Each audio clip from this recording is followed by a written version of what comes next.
Oi, gente, tudo bem? O vídeo de hoje é mais um vídeo da série Dica Literária, tá? Então, se tu gosta desse tipo de vídeo, se tá gostando da série, já deixa teu like, te inscreve aí no canal se não for inscrito e deixa aqui abaixo indicações de livros, tá? E me conta também se já leu esta obra, né?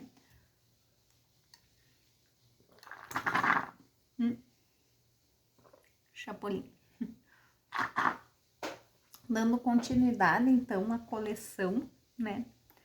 O livro de hoje é o Continuamos no Tempo e o Vento do Érico Veríssimo. Eu trouxe o Continente volumes 1 e 2 e eu não tenho o Continente volume 3. Eu não sei se eu não comprei ou se eu emprestei para alguém.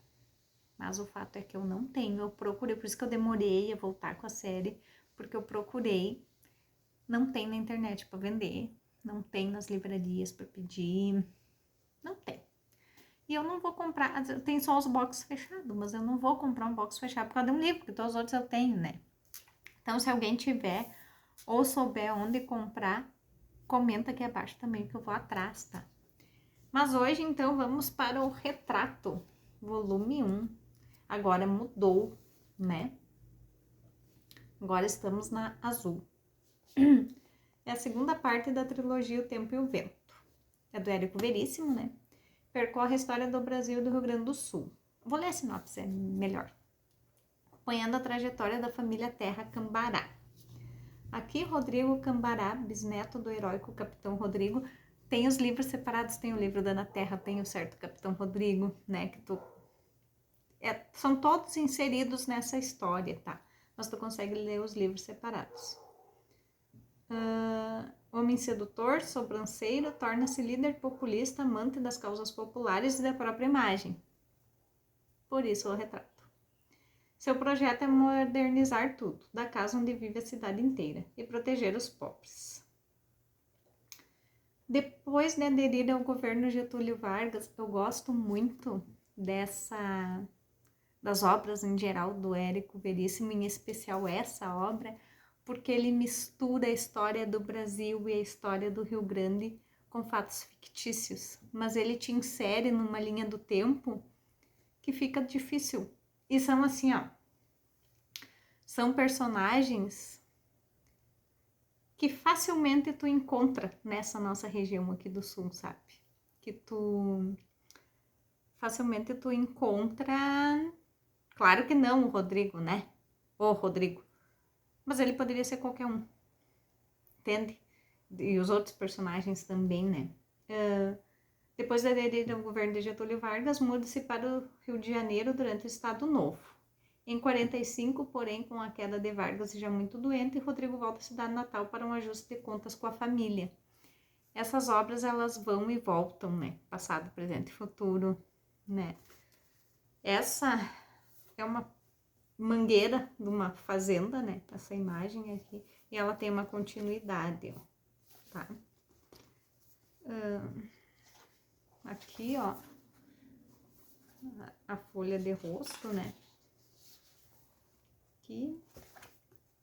Todas elas têm... Ó, aqui, ó. A Júlio, monumento a Júlio de Castilhos, a pátria agradecida. Temos o índice aqui. Ilustrações aqui, ó. Aqui nos ambienta a Santa Fé. Aqui, ó, o sobrado, que são as casas vizinhas, né? A figueira, que é muito presente, né? As pessoas conversando, enfim. Aqui, ó, um fogo de chão, uma trempe com uma chaleira esquentando pomada, uma chaleira de ferro. Aqui o retrato de Érico Veríssimo. Não é uma crônica, né? Que sempre começa, né, com algum... Esse aqui, a crônica é do Marco Antônio Villa, doutor em História Social pela Universidade de São Paulo, tá? Então são historiadores que...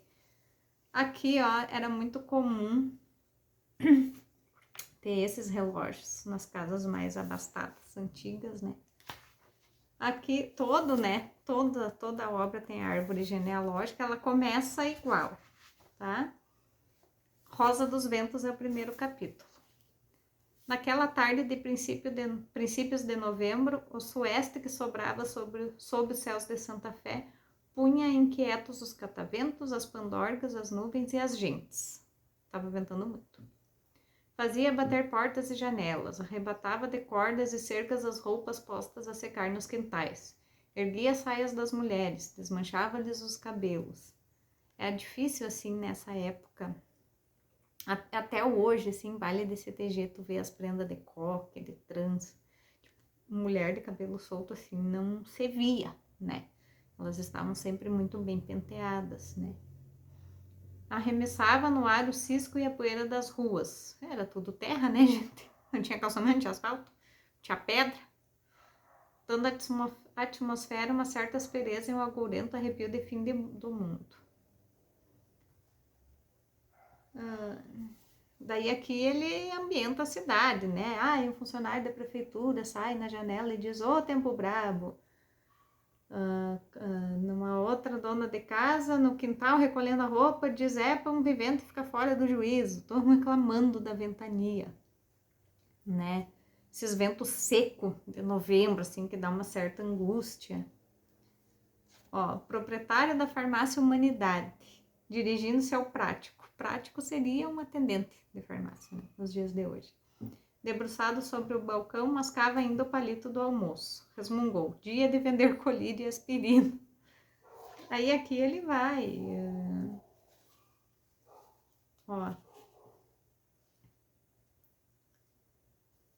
Daí já estão falando do Rodrigo, né? Que ele volta doente e tal, e se fecha no sobrado. Ele que sempre foi um homem muito vaidoso, tá?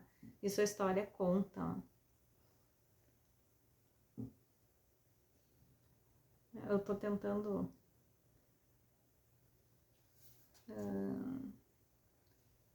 O vento, porém, não tinha... Todo mundo nervoso por causa do vento, tá? Trata disso aqui.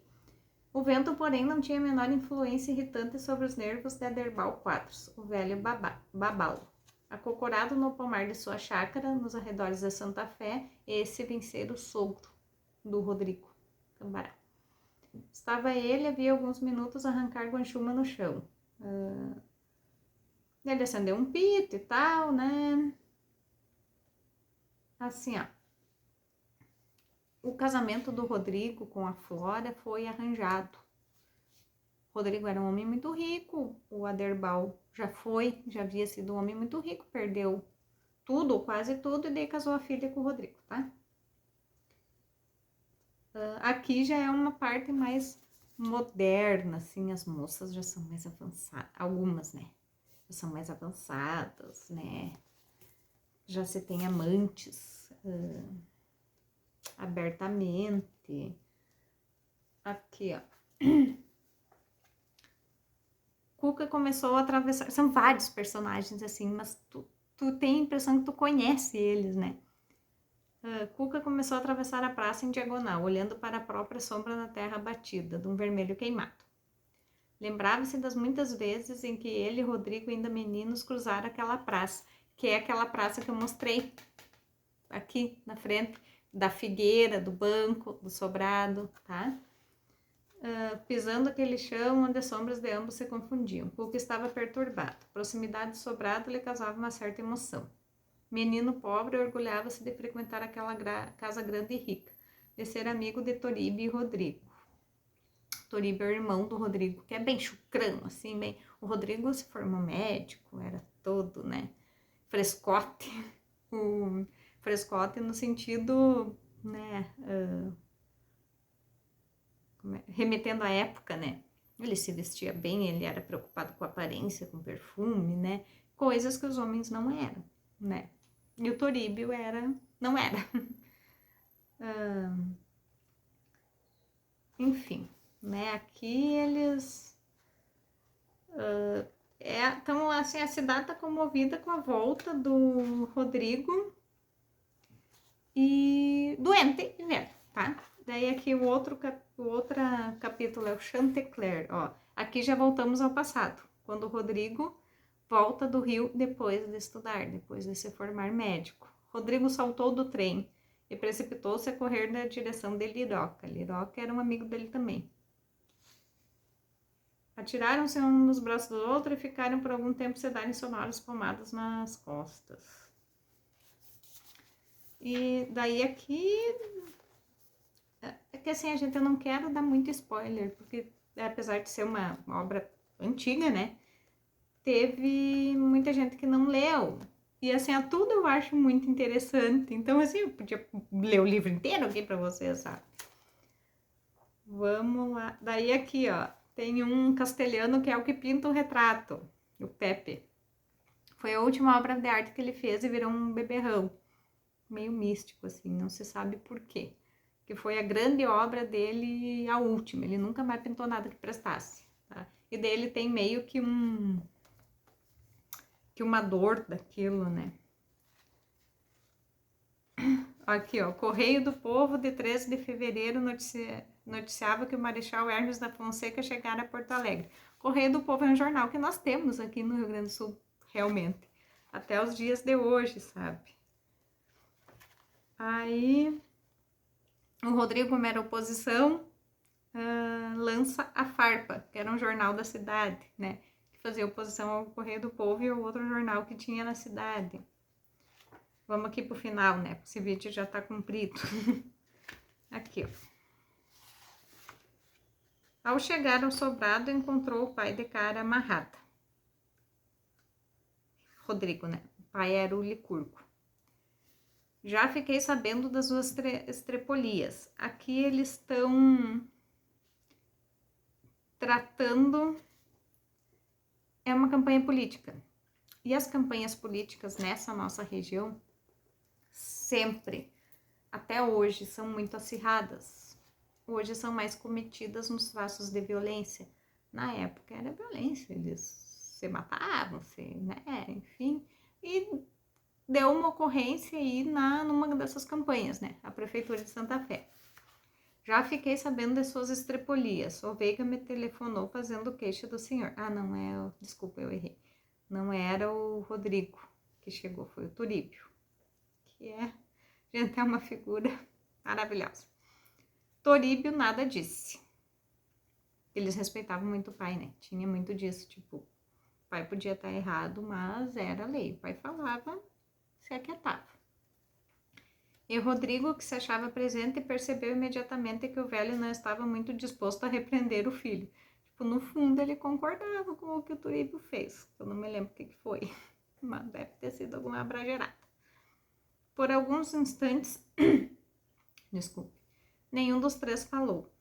Por fim, Licurgo tirou do bolso um pedaço de fumo em ramo e começou a picá-lo. Olhando para Bio, o Turíbio, né, disse: o senhor e eu não temos mais nada que fazer na cidade. Já votamos, já cumprimos com a nossa obrigação. Vamos voltar amanhã para o Angico. O Angico é a fazenda deles, tá? Onde eles passam boa parte da história. E o senhor, seu Rodrigo, comece também a cuidar da sua vida, que já não é sem tempo. Tipo, vai abrir teu consultório, porque até então ele só tinha comprado as coisas para o consultório e se meteu em política e não estava clinicando. Fim do primeiro tom. Daí temos também cronologia, que tem em todas as obras, né? Só vou mostrar rapidamente que aqui ele linka a história do livro com a história real, né? Do Rio Grande do Sul e do país, né? Do Brasil. Daí temos uma crônica aqui de como o Érico Veríssimo e quando começou a reescrever o retrato, que foi em 1950. E foi publicado num volume único em 51. É um momento de contradições. Getúlio Vargas é deposto, porém apeado do poder. Encilia-o novamente, dessa vez nos braços de uma eleição popular. No romance, a família Terra Cambará volta a Santa Fé sem as galas do poder para um ajuste de conta familiar, à beira do leito do patriarca, o Dr. Rodrigo. Né? Então, daí aqui diz, ó, Érico Veríssimo, já é outra, daqui já é parte da história do Érico Veríssimo mesmo. Nasceu em Cruz Alta em 1905 e faleceu em Porto Alegre em 75. E daí temos aqui a listagem de obras do Érico Veríssimo. São muitas. Não, mas gente, eu tô certa. Ó, O Tempo e o Vento. Parte 1, O Continente, 2 volumes. Eu tenho os dois.